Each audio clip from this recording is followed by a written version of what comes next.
Então, galera, a própria contextualização, ela usa como instrumento a descrição e a narração. É o texto noticioso, é o que, quem, como, onde, porquê, quando, né, está acontecendo aquela situação, problema. Então, para vocês contextualizarem uma situação geral, é importante que vocês tragam o problema central daquela situação que vai ser abordada na proposta. Cuidado, constatação de fatos, informações, dados, pesquisas. Eu estou fazendo a intersecção entre estratégias argumentativas, tá? Agora, olha o exemplo aqui.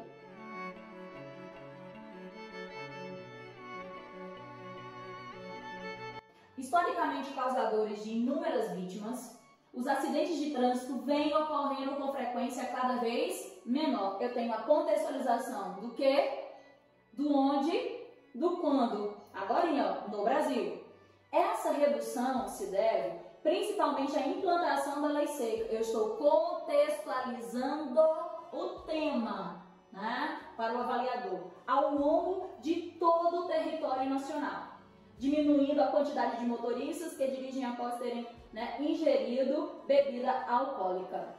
Dois períodos aqui que estão fazendo a constatação, a apresentação do tema, contextualização da problemática, usando as palavras-chave do tema, né, que foi o tema da lei seca, certo? Continua. A maior fiscalização, aliada à imposição de rígidos limites e à conscientização da população, permitiu que tal alteração fosse possível. O tema, ele pergunta os efeitos da implantação da lei seca. E nós temos aqui, olha, certo? Uma proposta de intervenção indireta. Eu tenho causas, consequências, mas eu tenho a contextualização, sobretudo, da situação. Isso não deixa de ser uma descrição, uma narração, uma contextualização e, sobretudo, tá, um roteiro, tá bom? Vejam que tá tudo interligado.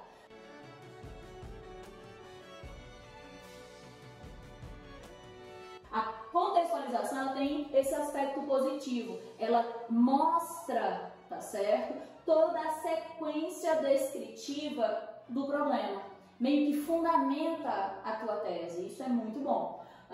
Só tem um probleminha, tá? Como é um dos tipos mais comuns, você tem que ter cuidado com os clichês, com as frases feitas. Por quê? Porque senão você vai repetir aquilo que está na sentença do tema. E repetir só o tema não é comentar sobre ele, não é analisar sobre ele, não é intervir acerca daquele problema, tá? Então tenham muito cuidado para não serem redundantes. Redundâncias é raciocínio circular. Isso não é legal, tá bom?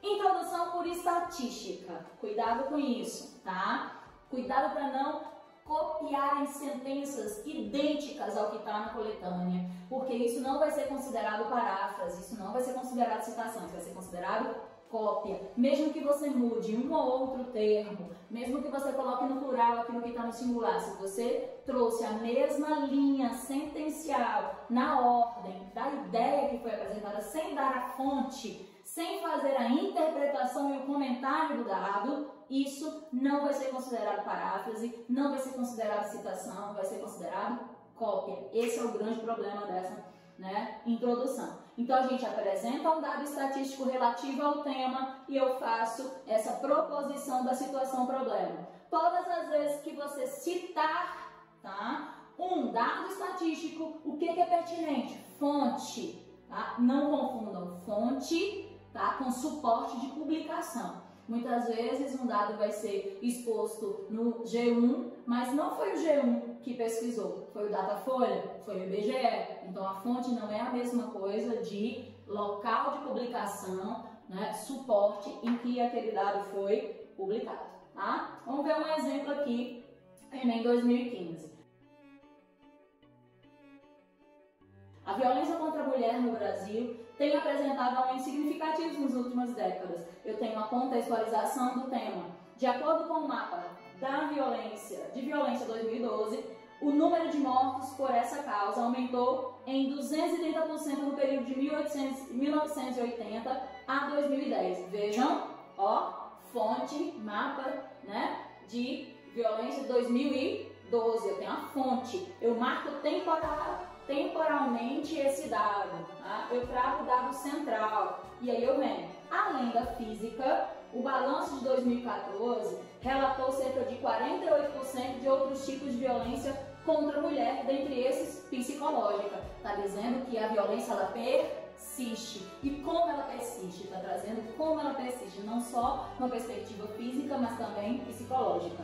Nesse âmbito conectivo aí de ligação, pode-se analisar que essa problemática persiste por ter razões históricas e ideológicas. Trouxe a causa do problema, que é exatamente o que está sendo cobrado na situação problema do tema.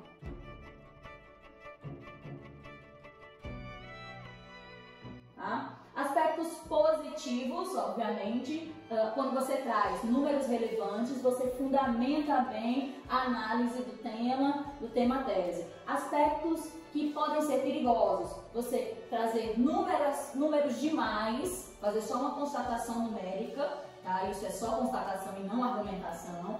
Você, sem dúvida, trazer informações e dados estatísticos que são desnecessários, desvinculados com o tema, tá? Não tem um viés criterioso para isso. E sempre, tá? Mencionar a fonte. Se você não menciona a fonte, você pode correr o risco, né, de ser visto como um dado inventado, mentiroso. O corretor, o avaliador, sem dúvida, ele vai visualizar aquele dado, ele vai pesquisar sobre ele, vai ver a veracidade dele, tá? É muito bom o dado estatístico porque ele meio que dá uma consistência na tua argumentação, tá? Você não precisa usar obrigatoriamente dados estatísticos. Bom, isso são estratégias. Estratégias, você vai ver aquilo que você tem mais facilidade de utilizar e aquilo que a sua memória, tá, traz ao longo do seu processo de estudo no ensino médio, no ensino fundamental e das suas experiências de vida também, né, cotidianas, tá?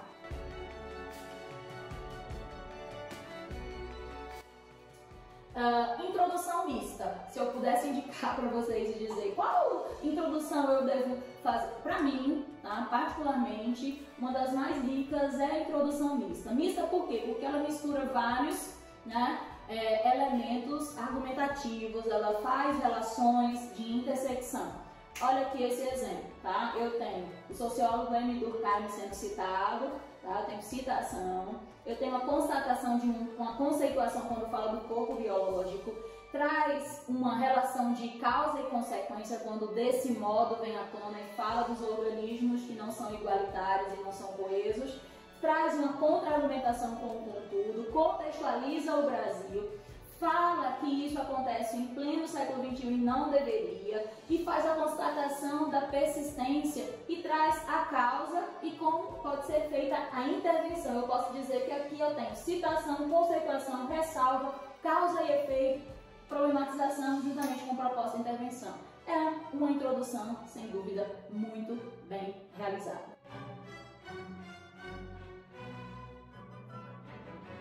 Tá? Os perigos dessa ponderação que a gente acabou de fazer, seja ela mista ou estatística, é exatamente ter cuidado para ligar as ideias corretamente no texto.